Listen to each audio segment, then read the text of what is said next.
Hello my dear students. आज का अपना ये वीडियो मैट्रिसेस पे 7वें लेक्चर का वीडियो है। बाकी के 6 लेक्चर का वीडियो हमने अपलोड किया है। आप उसको 1 बाय 1 करके देखें और वहाँ से ही देखने से ही समझ में आएगा कि मैं इसमें क्या डिस्कस करने वाला हूँ। आज भी कुछ फंडामेंटल्स, कुछ रिजल्ट्स हम बताने वाले हैं इसमें, फिर कुछ प्रॉब्लम्स भी डिस्कस करेंगे। तो पहला तो ये एक थ्योरम जो मुझे पहले बता देना चाहिए था लेकिन मैं नहीं बता पाया, सॉरी फॉर डैट। आज मैं उसको डिस्कस कर रहा हूँ। वो ये है कि एवरी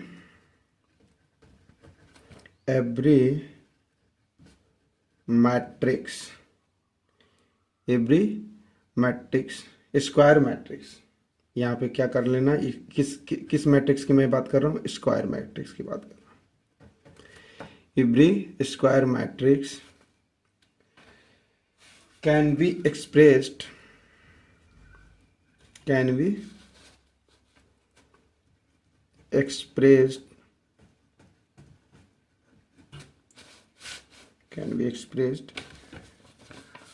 आप लिखिए as the sum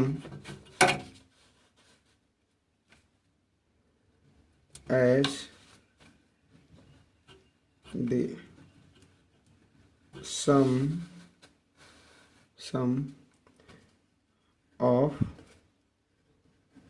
symmetric and skew symmetric matrices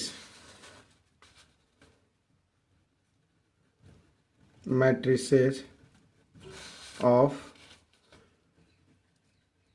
same order आप हिंदी में इसको ऐसे लिख सकते हो कि प्रत्येक वर्ग आव्यूह को एक सममित तथा असममित आव्यूह के योग के रूप में प्रदर्शित किया जा सकता है। प्रत्येक वर्ग आव्यूह को सममित तथा असममित वर्ग आव्यूह के योग के रूप में लिखा जा सकता है। ऐसे हिंदी में इसको लिखो तो ये कैसे हो गया? जैसे सपोज ए कोई मैट्रिक्स है, वो कितने ऑर्डर का है? n क्रॉस n ऑर्डर का। तो इसको दो हम मैट्रिक्स के फॉर्म में लिखेंगे, b प्लस c, जहाँ की एक होगा सिमेट्रिक और दूसरा होगा स्क्यू सिमेट्रिक। एक होगा सममित और दूसरा होगा असममित। तो ये तो आपको दिया रहेगा। और ये दोनों कैसे लिखना है, देखिए इसको ऐसे लिख सकते हैं, प्रूफ ही इसको कर देते हैं। आप इसको ऐसे देखो, a plus A dash by 2 कैसा है? इसका डैश फाइंड करके देखिए। तो डैश मीन्स ट्रांसपोज की मैं बात कर रहा हूँ। तो आपको पता है ना, ट्रांसपोज अंदर जाता है और डिस्ट्रीब्यूट हो जाता है। तो इस पर डैश चला जाएगा और इस पर डैश का डैश हो जाएगा और नीचे 2 तो स्केलर क्वांटिटी है, ठीक है। तो अब हमने बताया है कि डैश का डैश क्या होता है, फिर से ओरिजिनल मैट्रिक्स ही होता है। तो ए डैश हो गया और ये डैश का डैश पे डैश लेने का मतलब है ट्रांसपोज का ट्रांसपोज फिर से ओरिजिनल मैट्रिक्स ही होता है। तो ये जो मैट्रिक्स हमने बी लिया था, देखिए बी हमने इतना लिया था, ए प्लस ए डैश का हाफ लिया था, तो ये फिर से बी ही मिल गया। तो इससे स्पष्ट हुआ कि बी का ट्रांसपोज बी के इक्वल है। इसका मतलब ये हुआ कि बी कैसा है? सिमेट्रिक है, सममित है। कैसा? सममित है। अच्छा, अगेन इस पे विचार कीजिए। कैपिटल सी हमने लिया ए माइनस ए का ट्रांसपोज बाई 2। अच्छा, तो सी का ट्रांसपोज फाइंड करके देखिए क्या होता है। सी का ट्रांसपोज हो जाएगा ए माइनस ए का ट्रांसपोज बाई 2 का होल ट्रांसपोज। अब ट्रांसपोज अंदर ले सकते हैं, डिस्ट्रीब्यूट कर सकते हैं। ए का ट्रांसपोज माइनस ए के ट्रांसपोज का ट्रांसपोज बाई 2। तो ये क्या हो गया? A transpose minus A by 2। ये ट्रांसपोज का ट्रांसपोज फिर से ओरिजिनल मैट्रिक्स ही होता है, समझ गए? तो अभी ये क्या है, देखिए इसमें अगर मैं माइनस कॉमन ले लूँ तो ये हो जाएगा ए माइनस ए का ट्रांसपोज डिवाइडेड बाई 2, जो कि फिर से सी मैट्रिक्स है, ठीक है। तो अभी हमने देखा कि सी का ट्रांसपोज माइनस सी के इक्वल है। इसका मतलब ये हुआ कि सी जो अपना है वो कैसा है, स्क्यू सिमेट्रिक है, स्क्यू सिमेट्रिक है। नाउ अब b प्लस सी क्या होता है, आप देखो b प्लस सी का मतलब हुआ, b प्लस सी लिखने का मतलब है कि a plus A by two plus A minus A का ट्रांसपोज बाई टू। लेकिन मैट्रिक्स एडिशन के हिसाब से इसको अगर हम देखेंगे तो हाफ बाहर कॉमन करके देखेंगे तो क्या मिलने वाला है, ए प्लस ए ट्रांसपोज और ए माइनस ए ट्रांसपोज। तो ये तो कैंसिल हो गया, तो अपना क्या हुआ, ए टू ए का हाफ, तो ये फिर ए के इक्वल हो गया। तो इसका मतलब हुआ कि ए को हम लिख सकते हैं बी प्लस सी के फॉर्म में। तो ये हो गया सिमेट्रिक और ये स्क्यू सिमेट्रिक। तो एक मैट्रिक्स ए जो अपना ओरिजिनल था वो बी प्लस सी के फॉर्म में आ गया, एक सिमेट्रिक और स्क्यू सिमेट्रिक के फॉर्म में। तो इससे सीखे क्या कि किसी भी मैट्रिक्स को हम लिख सकते हैं A plus A dash by two plus A minus A dash by to.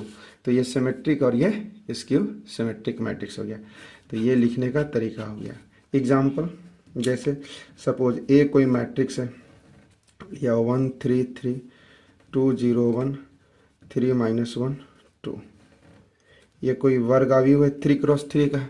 अब हम यहाँ पे लिखा गया है कि एक्सप्रेस, क्वेश्चन में क्या कहा गया है, express A as the sum of symmetric and skew symmetric. ये अपने पास प्रॉब्लम है कि कोई मैट्रिक्स ये है ए 3 क्रॉस 3 का है, एक स्क्वायर मैट्रिक्स है, आप इसको सिमेट्रिक और स्क्यू सिमेट्रिक के योग के रूप में, मतलब एडिशन के रूप में आप इसको एक्सप्रेस करके बताओ। तो क्या करना है कि ए जो दिया हुआ है उसके बाद ए डैश फाइंड कर लेना है और ए में ए डैश को ऐड करके 2 से डिवाइड कर देना है और फिर ए में से ए डैश माइनस करके 2 से डिवाइड करके और दोनों यहाँ लिख देना है। बस हो गया अपना काम। कैसे, देखिए ऐसे करना है इसको, कैसे करना है अभी देखिए। अपने पास ये ए लिखेंगे तो ए अपने पास कितना आएगा, यहाँ लिखते हैं ऐसे, इसको यहाँ से रख लेते हैं, ठीक है, ऐसे कर लेते हैं, समझ रहे हो, हाँ इसको ऐसे ए, तो ए डैश लिखेंगे तो ए डैश क्या हो गया, अपना रो कॉलम में बदल गया, 1 3 3 2 0 1 3 माइनस 1 2, ये ए डैश हो गया। अब देखेंगे ए प्लस ए डैश क्या होगा, तो ए प्लस ए डैश का मतलब दोनों मैट्रिक्स को आपस में ऐड कर देना। तो ए डैश में ए को ऐड करना है, तो पहला में ऐड होकर ये 2 हो जाएगा, 2 3 में ऐड होकर 5 हो जाएगा, 3 3 में ऐड होकर 6 हो जाएगा, 3 2 में ऐड होकर 5 हो जाएगा, हाँ 0 0 ही रहेगा, 1 और -1 ऐड होकर 0 हो जाएगा। क्या, अब ये 3 है, यहाँ 3 है तो ऐड होकर 6 हो जाएगा, ये -1 है, ये 1 है तो कितना होगा 0 हो जाएगा, और 2 है तो ये अपना 4 हो गया। तो ये आ गया ए प्लस ए डैश। अब इसको क्या करना है, हाफ से इंटू करना है, ए प्लस ए डैश को हाफ से इंटू करना है, और ये जो आएगा यही कैपिटल बी अपना मैट्रिक्स है। नहीं समझे, इसको हाफ से इंटू अगर आप कर दोगे तो क्या मिलने वाला है,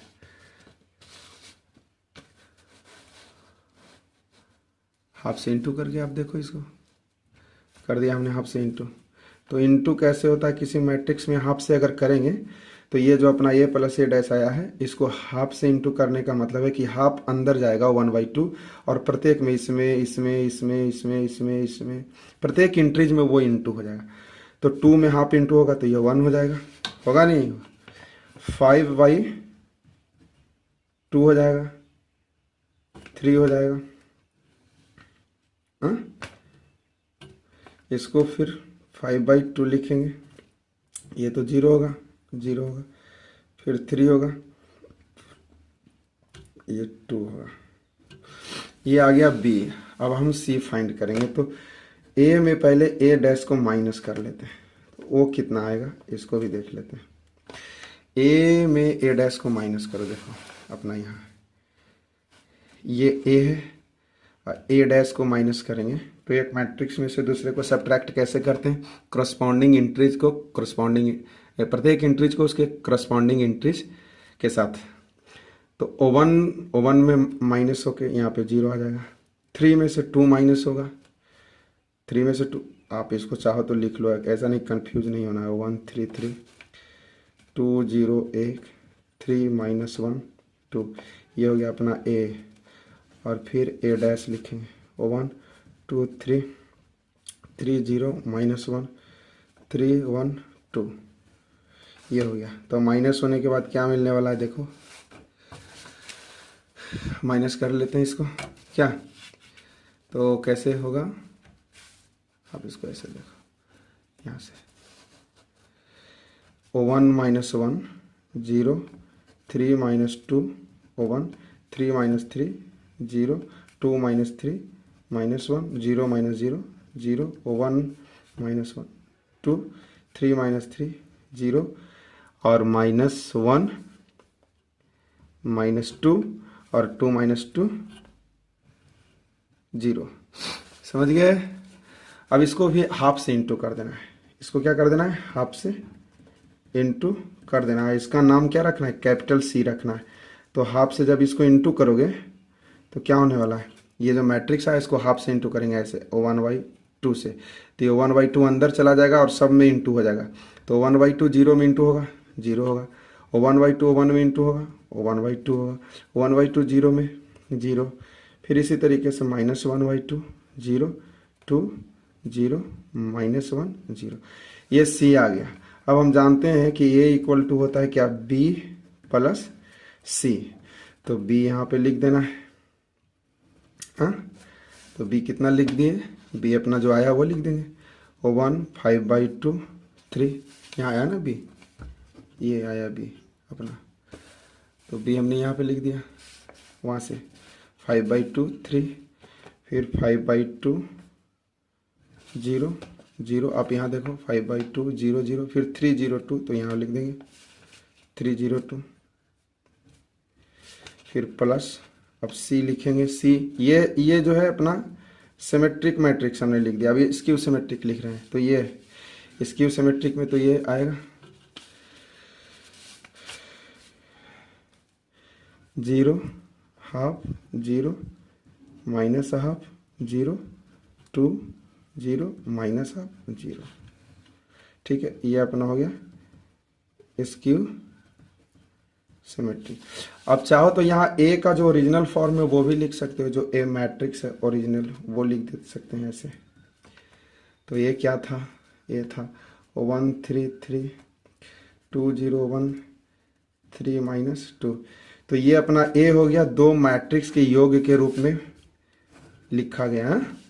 अब ऐसा नहीं करना कि फिर से इसको आपस में ऐड कर देंगे, तो फिर से ऐड करेंगे तो ये मिल जाएगा, उसको ऐड नहीं करना, जस्ट वो रूप बना के छोड़ देना उसको एक्सप्रेस करके, समझ गए। तो ये था।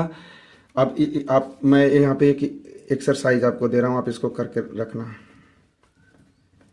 ठीक है।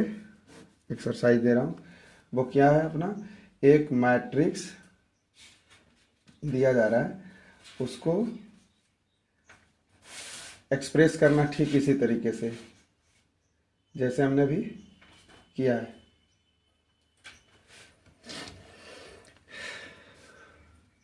कैपिटल ए और यहाँ मैं दे रहा हूँ 3 3 3 3 माइनस 1 या फिर कोई दूसरा ऐसे 1 4 5 ले लेते हैं, 1 4 5 2 2 3 3 1 0, ठीक है। और इसको एक्सप्रेस करना है आपको, express A equal to symmetric matrix plus skew symmetric.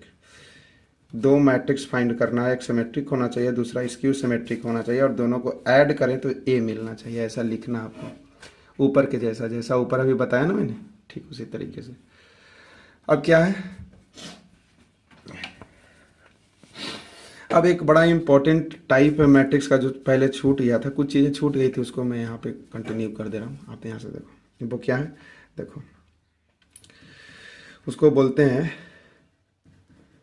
Orthogonal matrix. इसको आप टाइप्स ऑफ मैट्रिक्स जहाँ पढ़े हो ना वहाँ पे लिख लेना, ऑर्थोगोनल मैट्रिक्स। वो क्या होता है, ऑर्थोगोनल मैट्रिक्स क्या होता है, देखो हम स्क्वायर मैट्रिक्स का ये टाइप है, स्क्वायर बर्गाव्यू square matrix, capital A is orthogonal if and only if A में ए डैश को इंटू करें तो आइडेंटिटी मिल जाए, या तो पहले ए डैश और बाद में रखें फिर भी दोनों बात बराबर है। अगर ऐसा करने से मिलता है तो ए कैसा है, अपना ऑर्थोगोनल मैट्रिक्स है। और यहाँ पे याद रखना कि ए का जो इन्वर्स होता है वो ए ट्रांसपोज ही होता है ऑर्थोगोनल के केस में। डेफिनेशन देखो यहाँ पे रफ वर्क में करके समझा दे रहा हूँ। अगर 2 में x से इंटू करने पर 1 हो रहा है तो x क्या है, अवश्य ही x 2 का इन्वर्स है, क्योंकि किसी भी नंबर में उसके इन्वर्स से ही इंटू करोगे तो यूनिटी मिलने वाला है। ठीक इसी तरीके से किसी मैट्रिक्स A में A डैश को इंटू करने से अगर आइडेंटिटी मिल रहा है तो ये A डैश कुछ और नहीं A का ही इन्वर्स है, तभी तो आइडेंटिटी मिला हमें। तो मतलब ये हुआ कि अगर मैट्रिक्स ऑर्थोगोनल है तो उसका इन्वर्स फाइंड करना बहुत ही आसान है। इन्वर्स फाइंड करने के लिए हमें बहुत प्रोसेस नहीं करना है, एडजॉइंट फाइंड करो, डिटर्मिनेंट फाइंड करो। अगर मैट्रिक्स ऑर्थोगोनल है तो बस आंख बंद करके उसका ट्रांसपोज फाइंड कर लेना है। उसका ट्रांसपोज मीन्स डैश फाइंड करोगे, वही उसका क्या हो गया, इन्वर्स हो गया। लेकिन अब प्रॉब्लम यह है कि कोई मैट्रिक्स ऑर्थोगोनल है ये तुम पहचानोगे कैसे। तो एक तो तरीका ये हुआ कि ए में ए डैश को इंटू करके देखो आइडेंटिटी मिलता है कि नहीं, ये तो एक तरीका हुआ कि प्रोडक्ट फाइंड करना पड़ेगा। और एक दूसरा तरीका, इसका अपना स्पेशल प्रॉपर्टीज है, देखो ऑर्थोगोनल मैट्रिक्स के क्या है कि इसके प्रत्येक रोज या प्रत्येक जो कॉलम्स होते हैं उसका नॉर्म्स यहाँ पे कहने का मतलब है कि उसको स्क्वायर करके आपस में ऐड करोगे तो यूनिटी 1 मिलेगा। मैं क्या कह रहा हूँ ध्यान से देखो। पहले तो एक एग्जांपल देख लेते हैं, कॉस थीटा साइन थीटा, यहाँ लिख लिया, cos theta minus sine theta करते हैं और साइन थीटा कॉस थीटा कर देते हैं, 0 0 यहाँ पे 1 कर देते हैं, 0 0 यहाँ पे 1। ये 3x3 का हमने एक मैट्रिक्स ले लिया। और बड़ा इंपॉर्टेंट ये मैट्रिक्स है, ये एक ऑर्थोगोनल मैट्रिक्स होता है, cos theta minus sine theta 0 sign theta cos theta. 2x2 में भी ये मैट्रिक्स देखने को मिलेगा, सिर्फ ये 4 एंट्रीज से बने रहेंगे। तो मैं क्या कर रहा हूँ कि एक ऑर्थोगोनल मैट्रिक्स है। क्यों, हमें तो पता है पहले से, लेकिन कैसे पता है देखो, आप कैसे पहचानोगे इसको भी सीख लो। इसका कोई भी एक रोज पकड़ो, R1 R2 R3 जो भी, तो सपोज मैं R1 की बात करता हूँ तो R1 का नॉर्म्स मीन्स मॉड फाइंड करना है। मॉड का मतलब हुआ, या ऐसा सीधा इसको स्क्वायर फाइंड करने का मतलब है कि इसके प्रत्येक एंट्रीज को आपस में स्क्वायर करके ऐड करो, cos square theta plus sine square theta और प्लस 0 का स्क्वायर, ये 1 आएगा। आया, R2 को भी आप ऐड करके देखो, R2 के मॉड का स्क्वायर करोगे तो ये भी 1 आएगा, sign square theta plus cos square theta और प्लस 0 का स्क्वायर, ये भी 1 आएगा। फिर थर्ड वाले को करो, R3 को, ठीक है, 0 का स्क्वायर तो ये भी 1 आएगा। इसी तरीके से कॉलम वाइज भी करोगे, C1 का स्क्वायर, जैसे R1 का क्या, C1 भी स्क्वायर करके ऐड करने पर 1 होगा, ये भी 1 होगा और ये भी 1 होगा। तो ऐसा होना चाहिए। और साथ ही साथ क्या होना चाहिए कि जब भी हम R1 में R2 इंटू करें, ऐसे देखो, R1 में R2 इंटू करें और ऐड करें, तो R1 में R2 इंटू करने का मतलब है कि पहले में इंटू करेंगे, तो cos theta sine theta, cos theta into sine theta, फिर sine theta into cos theta और फिर 0 इंटू 0 इंटू करने पर क्या 0 आएगा आया नहीं आया। इसी तरीके से R1 R3 करें इनटू, तो 0 cos थीटा 0 sin थीटा और 1 इंटू 0, ये ऐड करेंगे तो 0 आना चाहिए। फिर इसी तरीके से R2 R3 भी 0 आना चाहिए, R1 R2 R3 भी 0 आना चाहिए। अब आप कहोगे कि सर ये तो बड़ा लेंदी प्रोसेस है। ये लेंदी नहीं है, आपका IQ इतना फास्ट हो जाना चाहिए कि मैट्रिक्स देखते ही माइंड में ये कैलकुलेशन हो जाना चाहिए कि पहले का स्क्वायर करके ऐड करेंगे तो 1 होगा, दूसरे में भी 1 है, तीसरे में, जितने रोज हैं। ऐसा नहीं कि केवल 3x3 के मैट्रिक्स की मैं बात कर रहा हूँ, 2x2 है या 5x5 है या 10x10 है। ऐसे तो आपको +2 में 3x3 तक ही मिलने वाला है, तो इसी पे चर्चा विशेष करेंगे। तो प्रत्येक रो के एलिमेंट्स को अगर स्क्वायर करके ऐड करेंगे तो 1 आना चाहिए, और एक रो को दूसरे में इंटू करेंगे, ऐड करेंगे। इसको देखो वेक्टर पढ़ेंगे ना तो ज्यादा समझ में आएगा। ये क्या होता है ना कि मैट्रिक्स का प्रत्येक रोज एक वेक्टर होता है। ये भी एक वेक्टर है, cos i minus sine j 0k। दूसरा रो भी एक वेक्टर है, तीसरा रो भी एक वेक्टर है। तो दो वेक्टर का डॉट प्रोडक्ट 0 होना चाहिए। देखो यहाँ पे डॉट प्रोडक्ट इसका 0 है, तो इसमें ऐसे मान लो ये एक वेक्टर है, R1 वेक्टर है, ये R2 वेक्टर है और ये R3 वेक्टर है। तो ऑर्थोगोनल का मतलब ही होता है कि प्रत्येक रोज एक दूसरे पर ऑर्थोगोनल हो, यानी R1 और R2 का डॉट प्रोडक्ट 0 हो, R2 R3 का डॉट प्रोडक्ट 0 हो, R1 R3 का डॉट प्रोडक्ट 0 हो। और प्रत्येक रोज एक यूनिट वेक्टर समझते हो ना, जिसका मॉडुलस 1 होता है। तो प्रत्येक रोज एक यूनिट वेक्टर होना चाहिए और कोई भी दो रोज एक दूसरे के साथ डॉट लेने पर 0 होना चाहिए। अगर ऐसा है तो वो मैट्रिक्स ऑर्थोगोनल है। एक तो ये हुआ। अब क्या है कि ये में ये डैश इंटू करोगे तो 3x3 तक तो चल जाएगा, 4x4 रहेगा, 5x5 रहेगा, तो आपको बहुत ज्यादा परेशानी झेलना पड़ सकता है। मतलब बहुत कॉम्प्लिकेटेड है, इतना आसान नहीं है। तो ये टेक्निक आप ध्यान से इसको देखो और इसको मेमोराइज करो, इस पे क्वेश्चन करने से याद होगा। ठीक है, तो मैंने क्या कहा, अभी देखो इस पे मैं बात करता हूँ इसका। जैसे एक एग्जांपल और हम, हाँ, तो यहाँ पे हमने जो ए लिया था वो क्या था, ऑर्थोगोनल था। तो अगर ए का इन्वर्स हमें फाइंड करना बोले तो हम ए का ट्रांसपोज फाइंड कर लेंगे। ए का ट्रांसपोज का मतलब रो को कॉलम में बदल देंगे, cos थीटा साइन थीटा 0, और फिर दूसरा हो जाएगा माइनस, यहाँ पे माइनस होना चाहिए ना पहला रो में। फिर दूसरा हो जाएगा साइन थीटा कॉस थीटा, ये माइनस नहीं है, ये माइनस नहीं है। आप ऐसे देखो ना, सेकंड रो को सेकंड कॉलम बनाना है 0, और फिर हो जाएगा 0 0 1। तो ये अपना ए का इन्वर्स हो गया। अब डिटर्मिनांट वैल्यू पे बात करेंगे। अगर मैट्रिक्स ऑर्थोगोनल है तो डिटर्मिनांट ऑफ ए जो होगा वो +-1 होता है। मतलब ए का डिटर्मिनांट या तो -1 होगा या +1 होगा ऑर्थोगोनल मैट्रिक्स का। इसका विशेष जो है डिटेल डिस्कशन हम डिटर्मिनांट पढ़ेंगे तब करेंगे, क्योंकि डिटर्मिनांट में कुछ थ्योरम्स बताने हैं, उसी के आधार पे ऐसा हम बता पाएंगे कि क्यों हो रहा है। ठीक है, तो अभी तो इतना याद रख लोगे कि अगर मैट्रिक्स ऑर्थोगोनल है, जैसे मैं एक एग्जाम्पल और यहाँ पे दे रहा हूँ, देखो ध्यान से। कोई मैट्रिक्स ए है, ठीक है, ऐसे कर लेते हैं, कैपिटल X रख लेते हैं इस बार मैट्रिक्स को। आप सोचोगे बार बार हम ये ही क्यों लिखते हैं।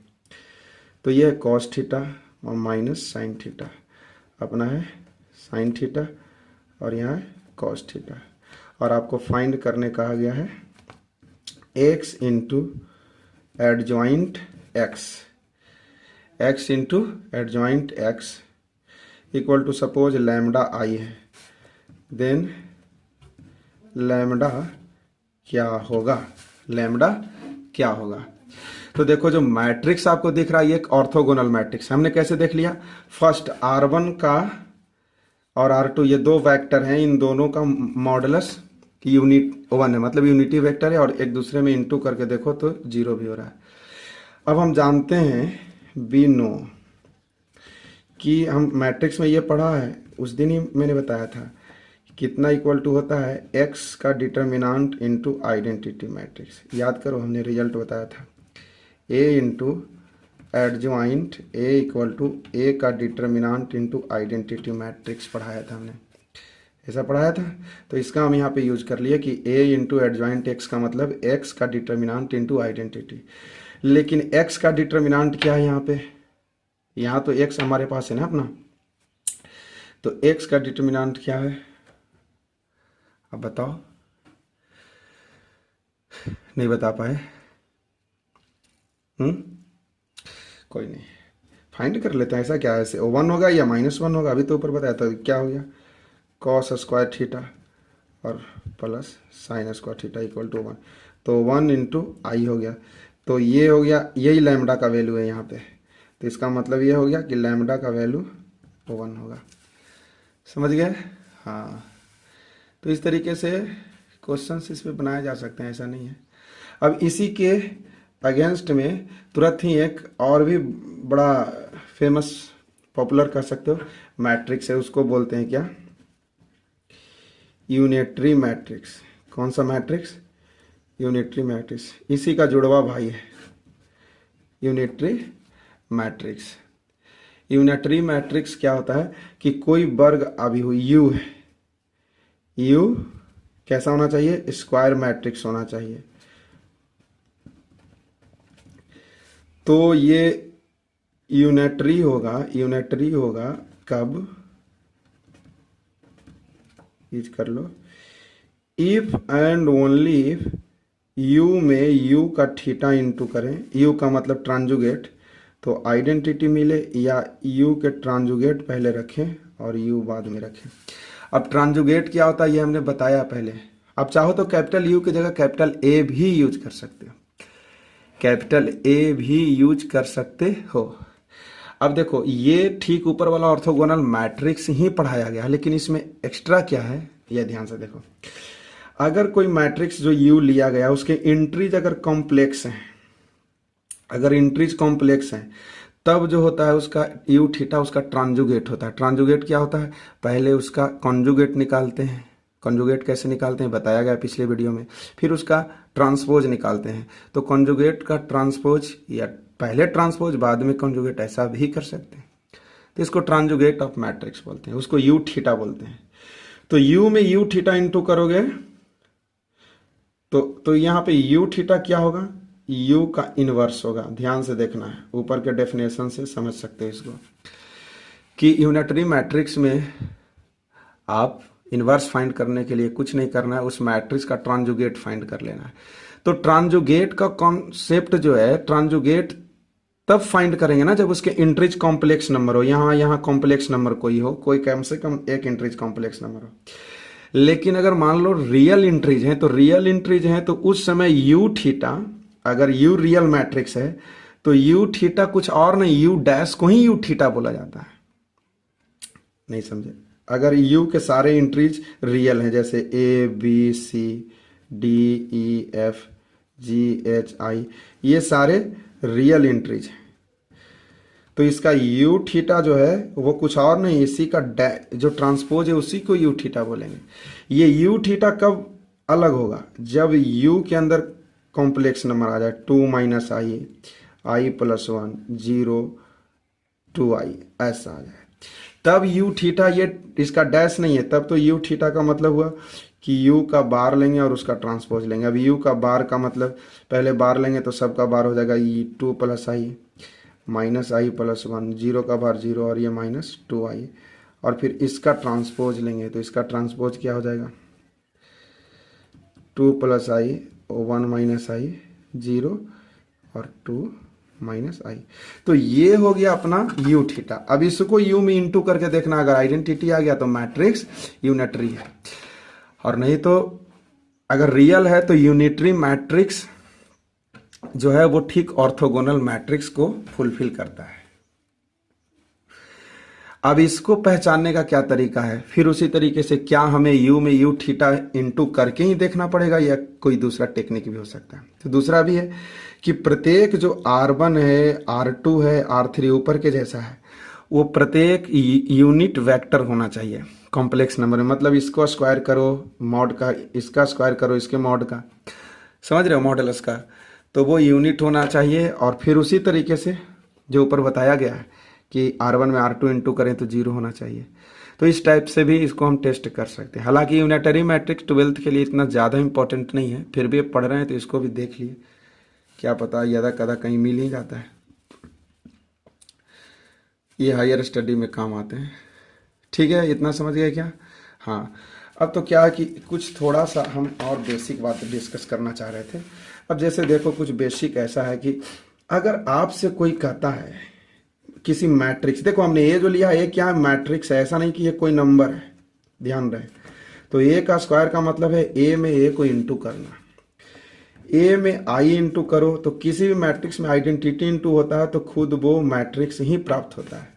अच्छा, मान लो ए स्क्वायर प्लस ए, कुछ ये बेसिक बात कर रहे हैं जो कि ज़रूरत है इसको जानना, हमें कहीं पे मिल सकता है।